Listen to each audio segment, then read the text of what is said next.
Oil palm plantation కూడా inspection చేయడం జరిగింది. నర్సరీ కూడా మా దగ్గర చాలా ప్లాంట్స్ ఉన్నాయి. సుమారుగా ఇంకా 3 లక్షలు అక్కడ ఆయిల్ పామ్ సంబంధించిన ప్లాంట్స్ కూడా అందుబాటులో ఉన్నాయి. ఇప్పటివరకు జిల్లాలో 1,15,000 ఆయిల్ పామ్ ప్లాంట్ కూడా నాటడం జరిగింది. సో ఈ ఇయర్ సంవత్సరం మా టార్గెట్ 2,100 ఏకర్స్, అంటే 2,100 ఎకరాలు మనం ఈ సంవత్సరం టార్గెట్ ఉన్నాయి.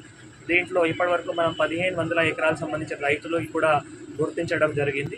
ఇప్పుడు ప్లాంటేషన్ కూడా పూరిగతిలో ఉన్నాయి. అంటే ఇప్పుడు మేజర్గా పత్తి కానీ సోయాబీన్ కానీ అట్లా పొలంలో ఉంది కాబట్టి ఇప్పుడు అక్టోబర్ నుంచి మళ్ళీ డ్రైవ్ పెట్టి ఈ సంవత్సరం ఏవైతే టార్గెట్ ఉన్నాయో తప్పకుండా పూర్తి చేస్తాము. ముఖ్యంగా దానికి ఎక్కడైనా రైతులు ఈ పంట వేసినా అక్కడ కంపెనీ తరఫు నుంచి మళ్ళీ కొనడానికి కూడా వారికి తప్పకుండా మంచి ఆదాయం కూడా వస్తాయి. కాబట్టి అందరూ రైతులు ఈ ఆయిల్ పామ్ ముందు ఎక్కువ శ్రద్ధ కూడా చూపించాలి. ఇంకొకటి, వాళ్ళకి ఏవైతే కావాల్సిన అంటే ప్లాంటేషన్ ఫిట్టింగ్ చేసేటప్పుడు ఆ ఉపాధి హామీ ద్వారా ఆ కూలీ సంబంధించిన ఛార్జెస్ కూడా ఇవ్వడానికి మాకు అవకాశం ఉంది. కాబట్టి first year maintenance, drip subsidy, second year maintenance, దీంతో పాటు ఆయిల్ పామ్ ప్లాంటేషన్ చేసేటప్పుడు ఆ కూలీ ఛార్జెస్ కూడా ఏవైతే ఉంటాయో అది కూడా ఉపాధి హామీ ద్వారా ఇవ్వడానికి అవకాశం ఉంటుంది. కాబట్టి అందరూ రైతులు దీనిపైన ఉత్సాహం కూడా చూపించాలి.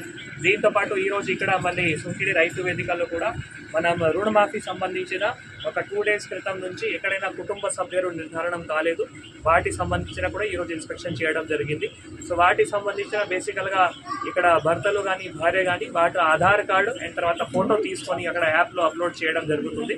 దీంతోపాటు ఈరోజు మళ్ళీ ఆధార్ ఎక్కడైనా మ్యాచ్ కాలేదు, ఆధార్ డీటెయిల్స్ ఎక్కడైనా తప్పు ఉంటే ఆ రైతులు కూడా కన్సర్న్డ్ బ్రాంచ్ దగ్గర వెళ్ళి ఆ ఆధార్ సంబంధించిన కరెక్షన్ ఫార్మ్ కూడా అక్కడ బ్రాంచ్ మేనేజర్కి ఇవ్వాలి. నేనందరూ రైతులకు కోరుతున్నాము. సో ఇట్లా ఒక్కొక్క సమస్య కూడా ప్రభుత్వం రుణమాఫీ సంబంధించిన కూడా హల్ చేయడం జరుగుతుంది. అందరూ రైతులు ఓపికగా ఉండి ప్రతి ఒక్క సమస్య కూడా ప్రభుత్వం తప్పకుండా అది పరిష్కారం చేస్తాయి మీ అందరికీ తెలియజేస్తున్నాం. Thank you.